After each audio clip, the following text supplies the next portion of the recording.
We're recording now, and we are live. It's Yeah. it says it's setting up, Chief Justice, just it's going a little bit slower than normal. Okay, we're on, Chief Justice. Thank you, Justice Torres. The Supreme Court is now in session. Good morning, counsels.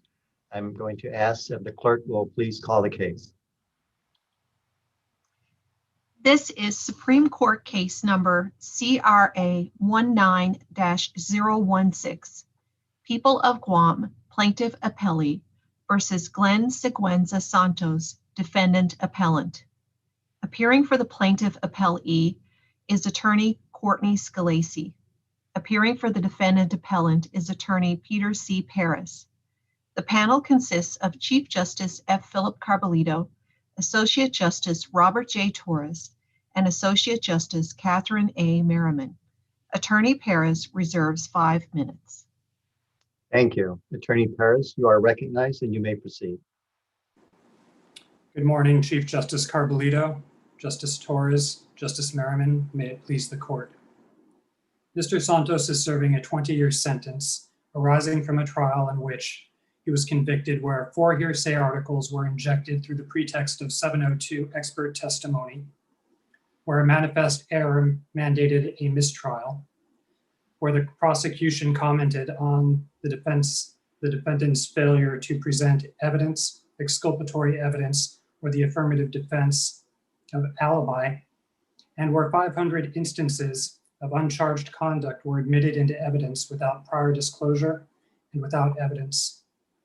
This case demands that a new trial be ordered.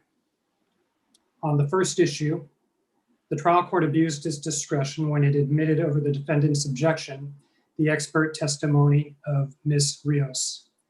Now, in this case, Ms. Rios was admitted as an expert as a sexual assault nurse examiner, and she testified to her findings. And in addition, she testified to 4 articles which were hearsay evidence. The standards of review are abuse of discretion and the harmless error standard. And error occurred here for multiple reasons. Number one, the burden of establishing that that Ms. Rios was an expert was on the people, and the people did not fulfill their burden. Secondly, when the people offer Ms. Rios as an expert, they're required to satisfy the requirements of Rule 702. And in examining whether or not that has been done, there should be a record and a finding that the 702 requirements have been met. In this case, the people offered Ms. Rios as an expert, but the record does not show that the people presented or satisfied each of the 702 elements, or that the court made findings applying those 702 elements prior to granting admissibility. In order for 702 testimony to be admissible, it must be based on the special knowledge of the expert. In this case, not only was there error regarding 702 being applied, but with respect to specialized knowledge, Ms. Rios testified to being a sexual assault nurse examiner. And her testimony was she conducted a genital exam, and the genital exam was a normal genital exam. That's fine. That would be arguably within her scope if 702 was satisfied. But she went beyond that by testifying to having been aware of 4 articles. And before we go on to the 4 articles, I want to understand a bit more clear why you believe she wasn't qualified under 702.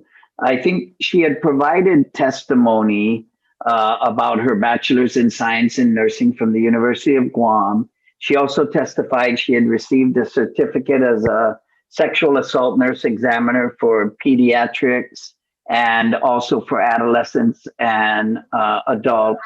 She had worked as a SANE nurse since at least February of 2018. And so at least on the first prong, it appears that there was sufficient testimony to say that she had it. And then on the second, whether her testimony would assist the trier of fact, she was trying to, I think, explain why her examination of the victim in this case would not be determinative of whether or not she was sexually assaulted. So, what is it specifically that you're focusing on? Her knowledge, her training, the assistance of the trier of fact? Let me just add to that, Mr. Paris, before you respond, that in addition, she had qualified, as I understand the record, at least 25 other instances as a sane expert nurse testifying in reference to similar incidents. Please go ahead. Right, and I recognize the comments made by Chief Justice and Justice. Let me start by saying that what I think is important when a record is being made in a trial is that the mechanics of the rule be applied. And while there was evidence presented regarding each of the things that were just mentioned, the instances of having been certified as an expert previously, her education and background, there is a mechanical requirement, I would submit, that needs to be made on the record. And the government needs to establish that 702, that certification as an expert should be granted because the 702 requirements are met. And they need to apply the rule and the elements of the rule. And in this case, my first concern is that did not appear to happen. We don't have the government saying she should be admitted as an expert pursuant to Rule 702 because she meets the following requirements, and then go on to 1, 2, and 3. The testimony is based upon sufficient facts and data. The testimony is the product of reliable principles and methods. The witness has applied the principles and methods reliably to the facts of the case. That she has the specialized knowledge, and that it would assist the trier of fact. And what follows from there is we don't see in the record the court taking what that type of presentation by the government and making a finding that the government has satisfied those 702 requirements. And what, in my experience, your objection is the summary nature in which the trial court examined the requirements to qualify as an expert witness. It's more just because it was done in a very summary manner. Is that the substance of your objection? I think that's a fair characterization of it as to one of the objections. First, that the people didn't meet their burden on 702 by applying the rule, and second, the summary way in which 702 was not analyzed by the court.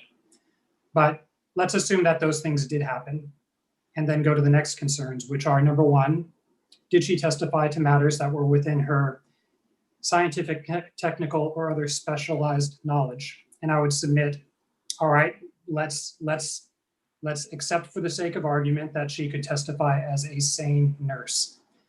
And pursuant to her testimony, she testified that she conducted a genital exam and that it was a normal genital exam and it was inconclusive. So that brings us to the element of helpfulness.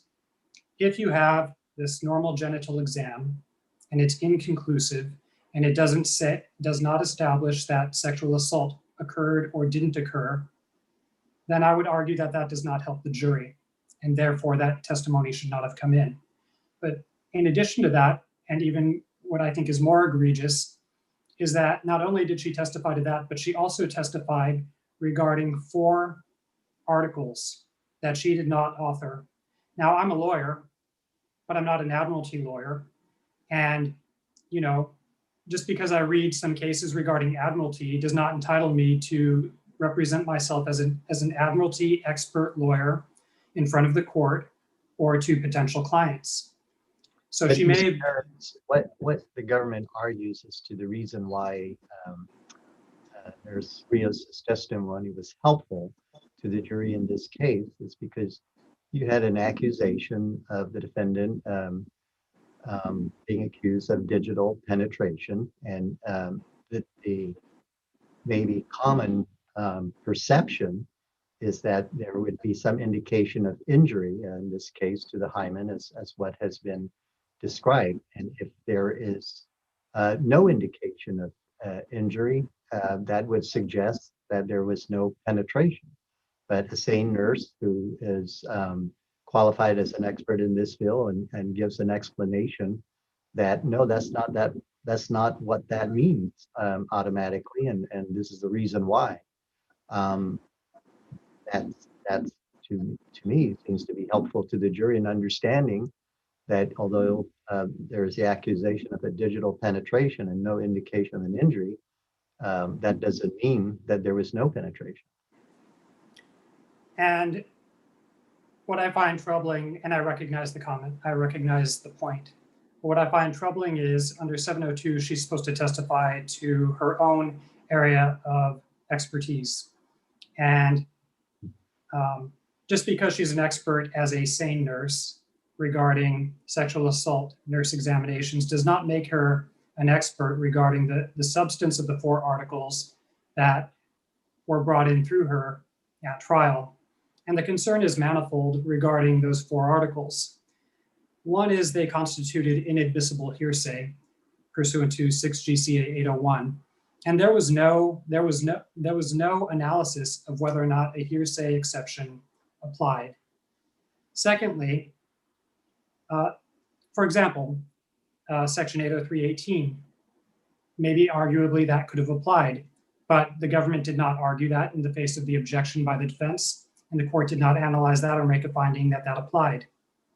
Third, these articles were not authenticated under Rule 901. Fourth, the reliability and credibility of the articles was not established at trial. We did not have full author names. We did not have article titles, publication dates, or any indicia of completeness or reliability. In addition, the court did not judicially notice these articles. And it's unclear also whether these articles were disclosed to the defense fully prior to trial. And ultimately, the article opinions fell outside the scope of her expertise. So although she's an expert, she may be an expert in one area, that doesn't make her an expert regarding the substance of the articles. So for those reasons, that testimony should not have come in. And those articles were admitted, the portions of those articles, the record appears to reflect, portions of those articles were published to the jury. So the 3 problems are going through the 702 mechanics and making proper findings for the record. 2, she's testifying to hearsay outside of her specialized knowledge. 3, her testimony regarding the examination was not helpful. Her testimony regarding the articles was improper. And for all of those reasons, that should not have been admitted. The people argue a number of cases in opposition: People versus Mendiola, People versus Brown, People versus Strickland. I'm sorry, Strickland versus State. In Strickland versus State and People versus Brown, it does not appear that the testifying nurse was relying upon hearsay in giving the juries her opinion. In People versus Mendiola, that case did not address the qualification of an expert witness or the propriety of the expert witness's testimony as we raise here. Although the issues are similar, the court did recognize the issue that the testimony of the expert neither proved nor disproved the sexual assault. So for those reasons, we think reversal should be ordered on that issue. The next issue is the issue of mistrial. Now, in this case, the evidence appears to be that outside the presence of the judge, but in the presence of the jury and the defense and the prosecution attorney, the victim cursed the defense or defense counsel, saying something to the effect, "I'm sorry, I've been patient, F you," something along those lines. And the record shows that the people immediately recognized that this was a problem and moved the judge for a mistrial on the basis of manifest necessity. Now, I concede that the standard for doing this, there is broad discretion. It's a fluid analysis. You look at the record as a whole, and I recognize this issue is going to be dealt with on a case-by-case basis. Now, Mr. I Paris, also recognize. is there a threshold issue in reference to this argument? As I read the record, the defense counsel, number one, did not object to the court granting the mistrial. In fact, argued against the court granting the mistrial. And so it can be argued that the defense counsel did not preserve an objection in the trial court not granting the mistrial. And it would appear to me that a defense counsel may have waived the preservation of an objection to the court not granting a mistrial. And I also noted that. I think that if I were a trial counsel, I would have asked for a mistrial also and not have opposed the government's motion. Our case law is that if there is an intentional abandonment of the issue, and in this case, it seems to be fairly clear that if you are arguing against, you know that you have a claim to objecting or arguing for a mistrial, preserving the issue, and if you intentionally argue against that, it would appear to me that you've abandoned the right to make that claim that the court made an error at the trial level. And in our case law, an intentional abandonment amounts to a waiver, and you can't even raise it on appeal.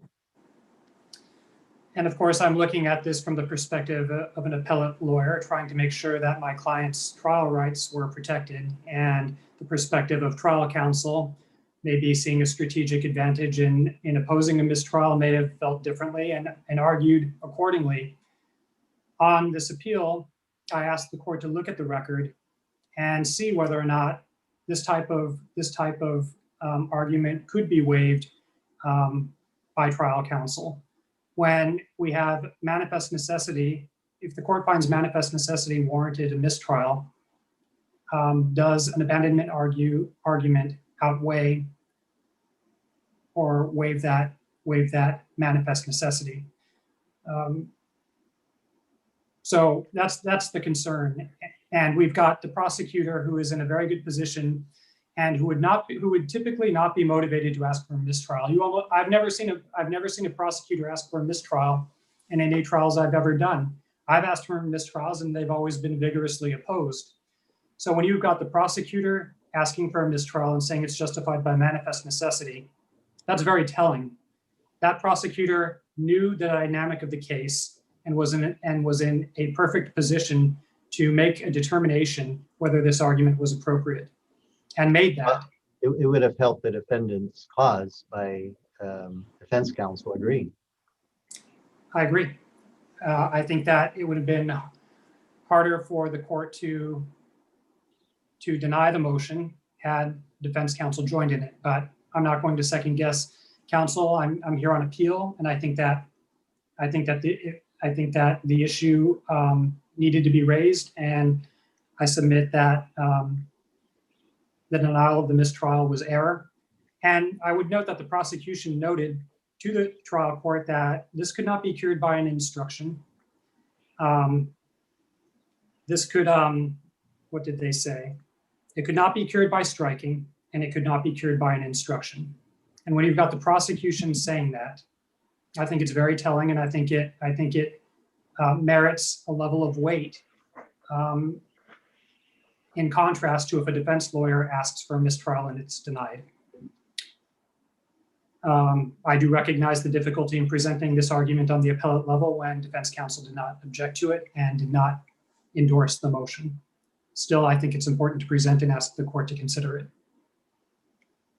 The next issue, if there are no questions on that, I would go to the alibi issue.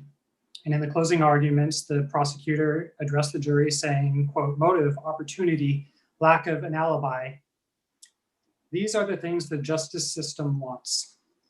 And I think when the prosecution tells the jury in closing that this is something the justice system wants, you've got the endorsement of an officer of the court. You've got the endorsement of a prosecutor. You've got an endorsement of the government telling the jury that justice wants something. And how is a jury going to hear that? They're going to consider that there may be truth to that. And when they say that, alibi defense is an affirmative defense. The issue of the alibi suggests that the defendant should have presented evidence that he had an alibi. That he Was should the have presented. prosecutor simply commenting on the fact that Santos's claim was that he was alone at the time of the incident, and therefore, because he was alone, he did not produce an alibi defense? I mean, wasn't it just a comment on that evidence? I can't speculate as to why the prosecutor said what the prosecutor said, but looking at it from an objective perspective, looking at it objectively, I would submit that the comments, although even if intended to be a casual comment regarding what Your Honor just said, when you're dealing with a jury who are lay people, not lawyers, the danger of raising this type of comment and the effect on the listening jury and how they're going to interpret that. Why didn't the defendant present evidence regarding an alibi? Why didn't the defendant make a comment regarding whether anybody else was there? These are the things that are going to naturally run in the jury's minds when a prosecutor makes a comment like this.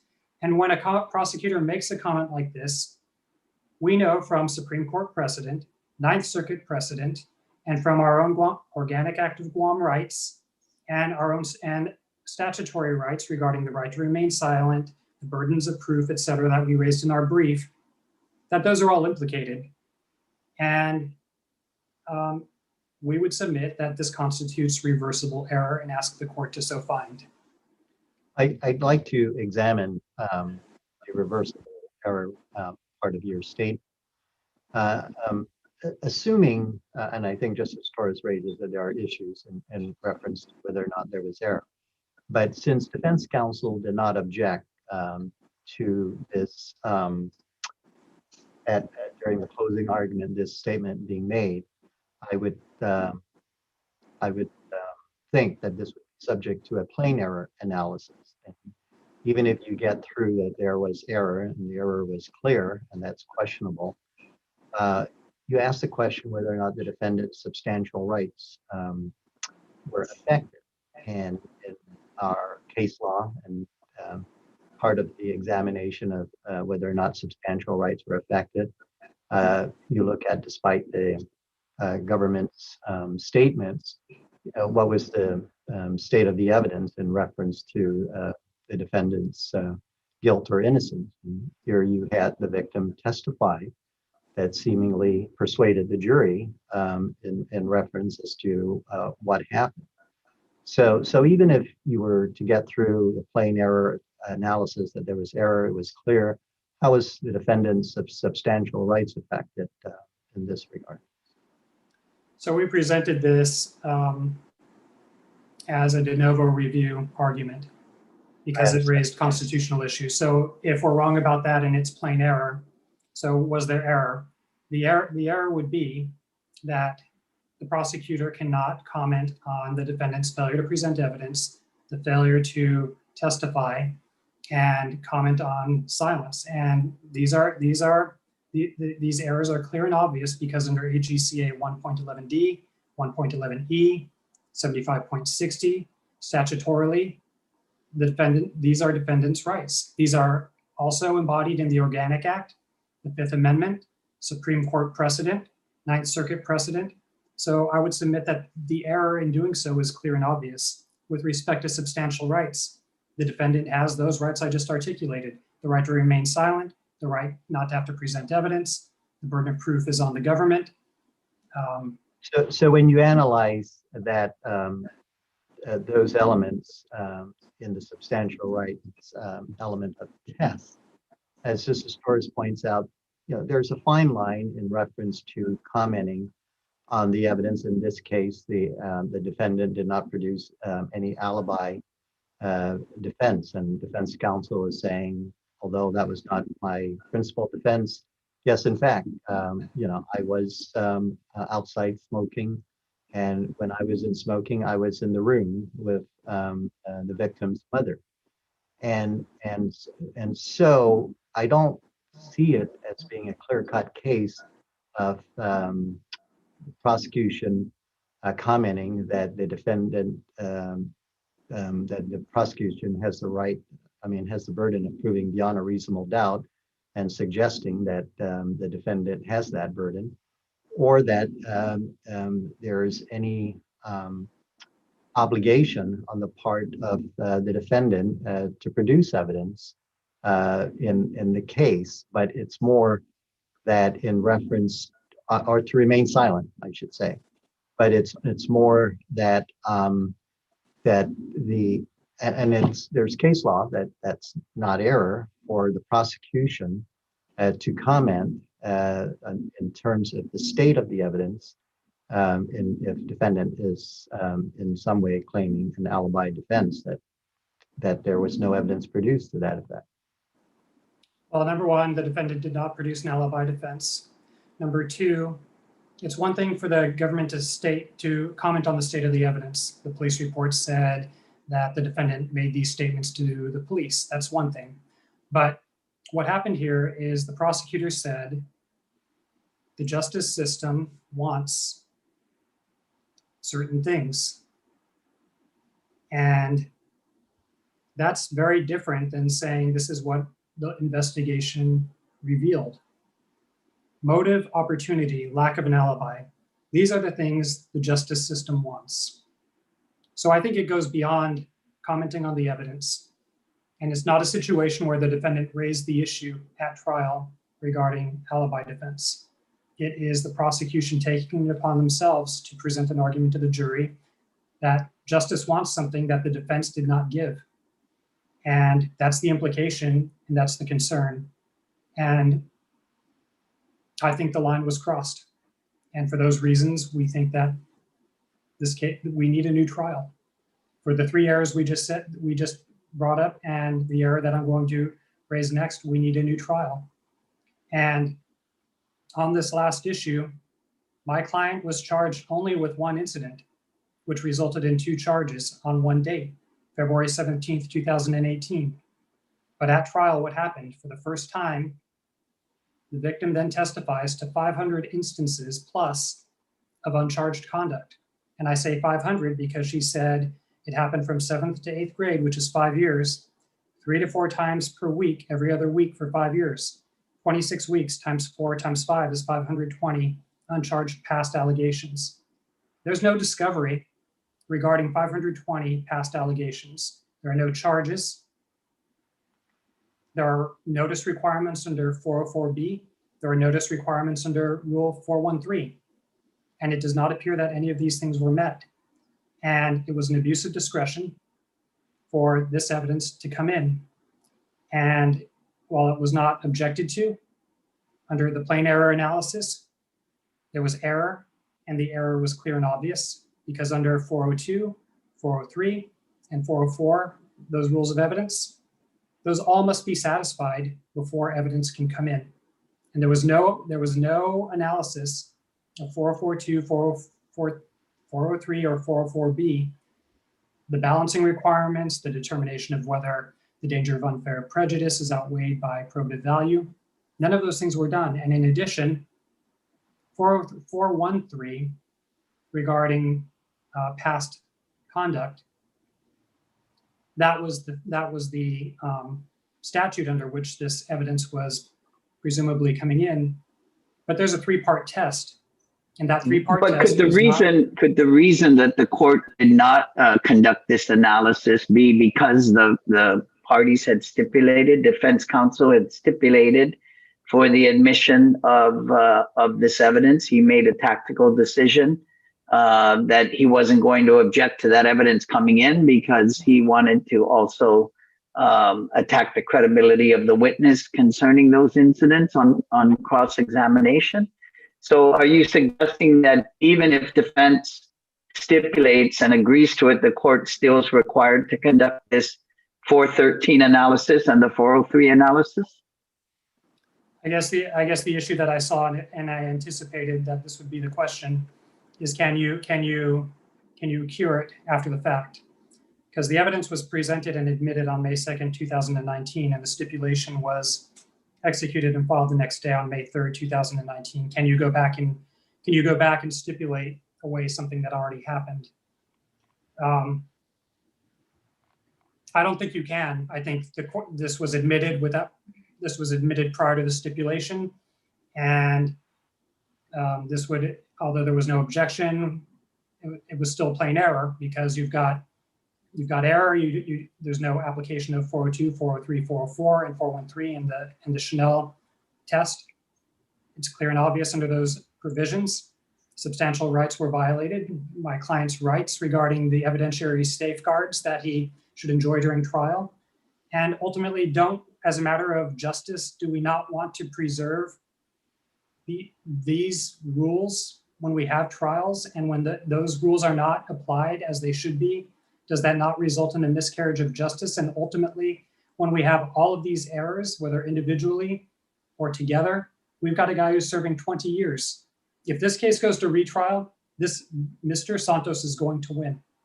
He will certainly win. This case is defensible. Ms. Rios's testimony should have been either not admitted or severely limited. These 500 instances of uncharged conduct should never have come in. The prosecution should not be making comments about the defendant's silence and their burden. And whether it would be by mistrial or by reversal on appeal, I would submit this case demands a new trial. And if it goes, he will win. Thank you, Mr. Paris. I note that you've used your entire 30 minutes plus 17 seconds, but I'll give you a minute for rebuttal. Attorney Scalise, Assistant Attorney General Scalise, you are recognized. Thank you, Chief Justice Carbolito, and may it please the court. The defendant was convicted at trial of first-degree and second-degree criminal sexual conduct for digitally penetrating a 15-year-old girl who resided in his household. This conviction was supported by the testimony of the victim over 2 days about the sexual abuse that she endured at the hands of the defendant. The jury also heard the properly admitted expert testimony of St. Nurse Rios about her normal findings on the genital exam and how and why it would be possible to have normal findings in a case of digital penetration. Let me, while we're talking about the expert testimony, did the trial court make an express ruling on the admission of the articles under an exception to the hearsay rule? Your Honor, my recollection of the record is that at the time that the specific Kellogg study was seeking to be admitted, the defense counsel objected, and the argument that the prosecutor made, while he didn't specifically state Rule 813 subsection 18, he did lay the foundation and the reasons why under that exception. And the judge, if my recollection of the record is correct, the judge did not specifically state, no, this is coming in pursuant to the learned treatise exception, but he did state that he was overruling the objection and that it was coming in. What about authentication? Mr. Paris points out that there was no authentication about the complete publication that was done. You know, the dates of publication, the author, the pages, et cetera. Yes, Your Honor. The Ms. Rios did testify, I believe it was under cross-examination by trial counsel, about the full name of the author, Nancy Kellogg, and during the cross-examination attempted to explain who the article, where the article was published, and things of that nature, if she could refer to the article before continuing her testimony, and that was not done. But as to the authentication issue, when the prosecutor sought to have that admitted, he did, the authentication foundation that he laid was that, is this the article that you reviewed? Is this a copy? And she testified that yes, it was. This is the article that I'm talking about. This is the article that I reviewed. So in that respect, I do believe that authentication was met. She was testifying to that. This was the article that she had reviewed and the article that was now being discussed in court. Well, under 803.18, the admission of the Kellogg study, which I understand was admitted into evidence, doesn't 803.18 limit the admission to just reading the report as opposed to admitting it into evidence? Yes, it does, Your Honor. And the article was admitted into evidence. However, after the prosecutor in this case realized that it was an error, the prosecutor and defense attorney went before the court and let the court know that it shouldn't actually have been admitted into evidence, that the contents could be read in, but the article should not be admitted into evidence as an exhibit.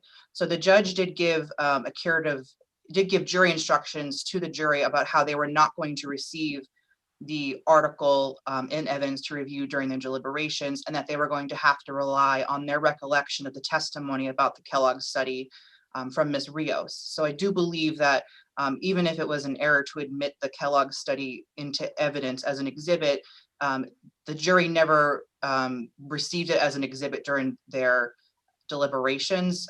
So there was no harm done in that misstep. Now, going back to the Mr. Paris's argument about Nurse Rios being qualified as an expert, I seem to be hearing his argument that although Nurse Rios may have been an expert in the other 25 instances, in this case, there was a very sloppy handling in reference to satisfying the requirements of Rule 702. And I characterized it as a very summary nature. And shouldn't we be concerned in reference that the rules are followed? Because, you know, when you characterize someone as an expert, you're announcing to the jury that this person has something important to say on the subject, because they are have additional training and qualifications and supposedly know what they're talking about. And just the summary nature in which the requirements of 703 seem to be skimmed over is troublesome, at least to me it is. Your Honor, the foundation that was laid in this case was certainly not as extensive as we've seen in other cases. However, that doesn't mean that it didn't meet the requirements of 702. Ms. Rios testified that she had a Bachelor's of Nursing from the University of Guam. She testified that she had certification in sexual assault nursing examiner from 2 different hospitals in California. She testified that in addition to those certifications, she also had certifications as a sexual assault nurse examiner for pediatric patients, and an additional one for adolescent and adult patients. She also testified how she's been working for Healing Hearts, and in 2018, at the time of the allegations, and when she interviewed the victim, she was working full-time for Healing Hearts as the sexual assault nurse examiner. And now currently, at the time her testimony was taken, she was part-time with them. So I believe that while the foundation was not as extensive as in other cases, that the foundation that was laid does meet the requirements of 702. In addition, she did testify that she had been qualified as an expert over 24 times in prior cases, not only as a registered nurse, but also as a sexual assault nurse examiner. So for those reasons, I do believe that the requirements of 702 were met. And as to the argument about whether her testimony was helpful to the jury, the people's position is that it was helpful to the jury. This is a case about digital penetration and that there were no physical findings on the exam. It's important to note, Your Honors, that the physical exam took place approximately a month after the last date of abuse. So when Ms. Rios testified, she stated that even though that the findings were normal, this did not surprise her because of, one, the type of penetration that the victim described, and 2, the passage in time.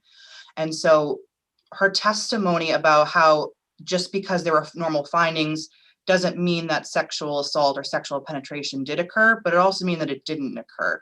And that was, I believe, extremely helpful to the jury, because defense counsel at trial was certainly relying on the jury's misconception about how a woman's body works.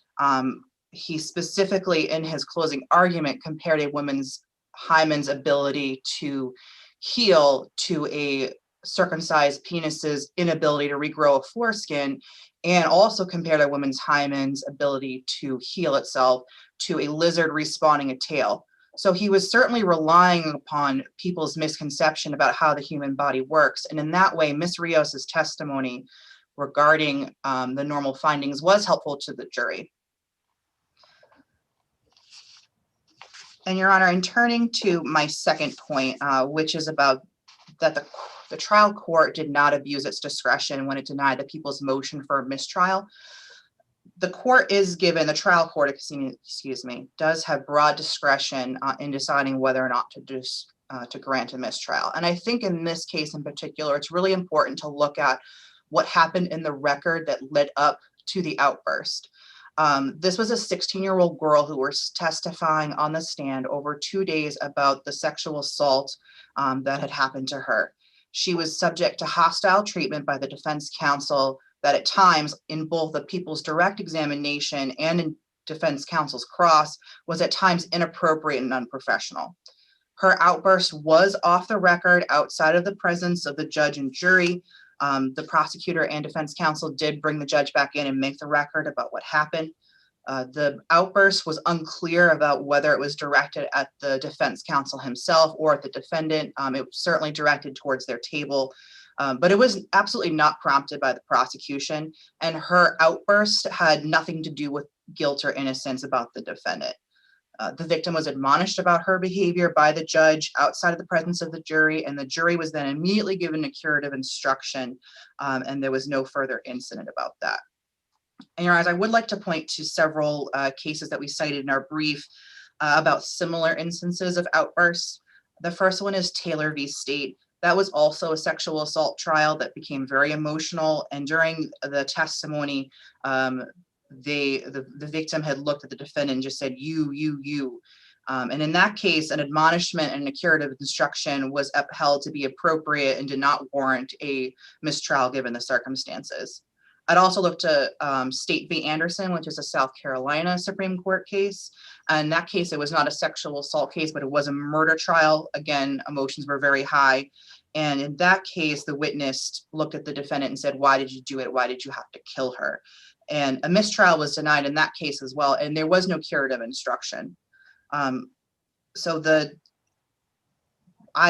people's position is that the curative instruction to the jury was enough to correct if any type of outburst by the victim. Also, it is important to note, Your Honor, that the people did ask for the mistrial, but defense counsel at trial strongly opposed the motion for a mistrial.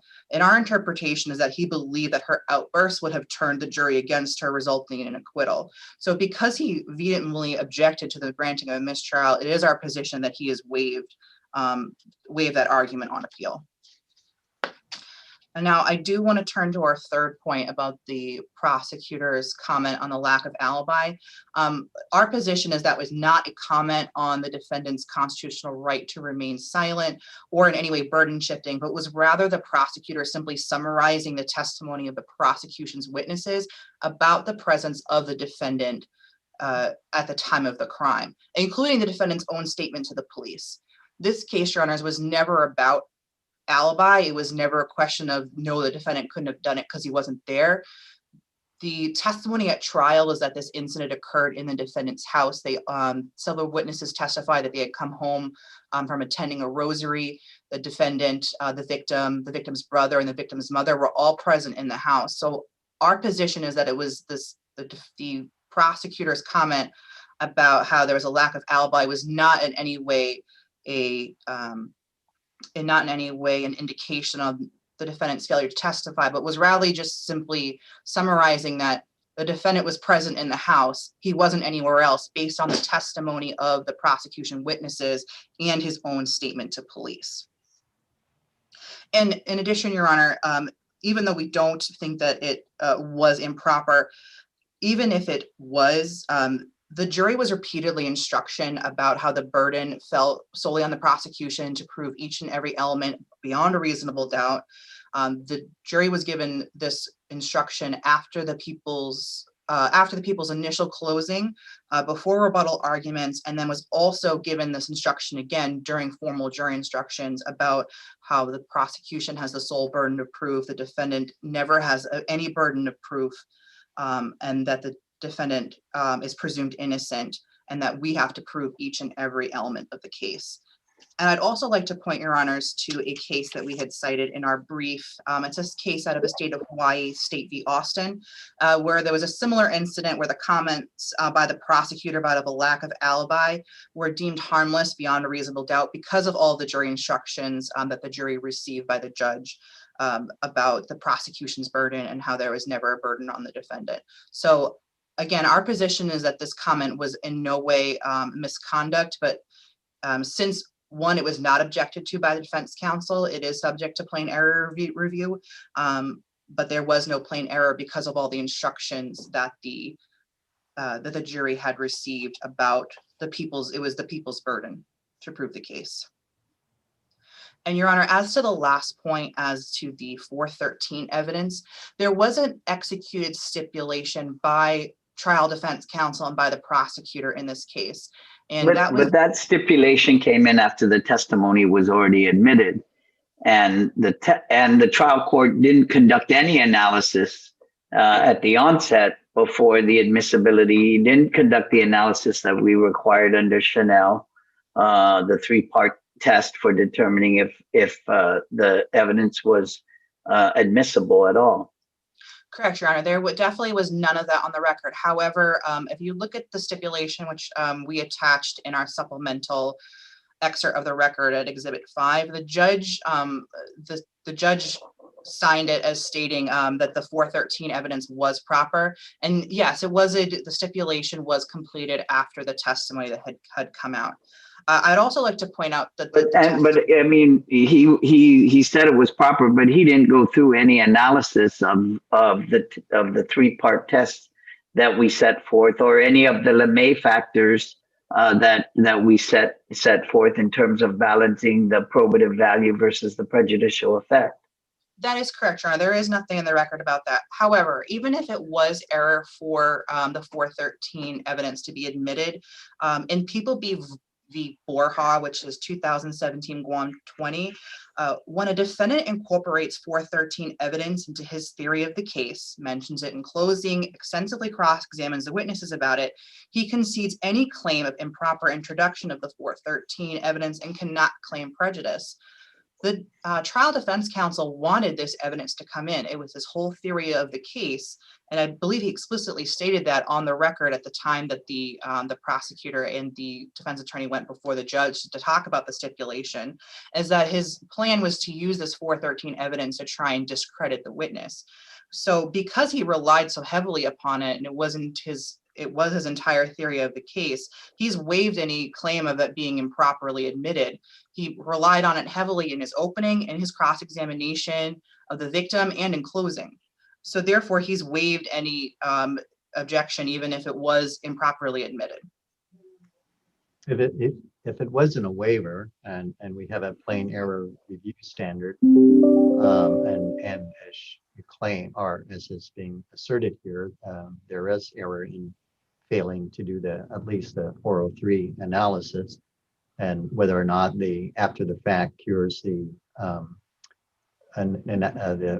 application of the test under 413.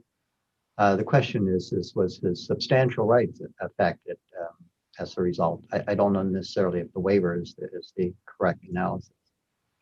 Your Honor, and I would submit that it was there was not an impact on substantial impact on rights. The 413 evidence that Mr. Perez characterizes as over 500 incidences, the questions from defense counsel about those prior incidences were a handful. If I recall correctly, 6 or 7 questions about what had happened previously. And the victim's testimony was that it happened 3 to 4 times a week over the past several years. She went into great detail about what had happened to her back in February of 2018 as to the charge conduct. And the defense counsel, we had spent very little time in discussing any details of what had specifically happened all of those other times. Further, Your Honor, the jury was given the instruction that they were only to consider the charge that was alleged in the indictment and weren't to consider the defendant guilty of any other uncharged conduct. So therefore, we would submit that because of that, his substantial rights were not affected. And Your Honor, because the trial court did not commit abuse of discretion when it admitted the testimony of Ms. Rios, that testimony was properly admitted as an expert. Because the trial court did not abuse its discretion when it did not grant the motion for mistrial, because the prosecutor's comments did not rise to the level of prosecutorial misconduct, and because the 413 evidence was properly admitted either by stipulation or by defense counsel's heavy reliance on the 413 evidence, the people respectfully request that you affirm the conviction. Thank you. Thank you, Attorney Scalise. Mr. Perez, although you've used all your time on your opening, I'll give you 1 minute to just summarize and close. Thank you, Your Honor. I really don't have anything further to present. I think I presented the arguments as we wanted to make them. All right, thank you, counsels. Any further questions on the part of the panel? I have no questions. Justice Merriman? Thank you. All right, counsels, the court will take the case under advisement and will issue a written opinion at a later date. We thank you for your arguments, and the court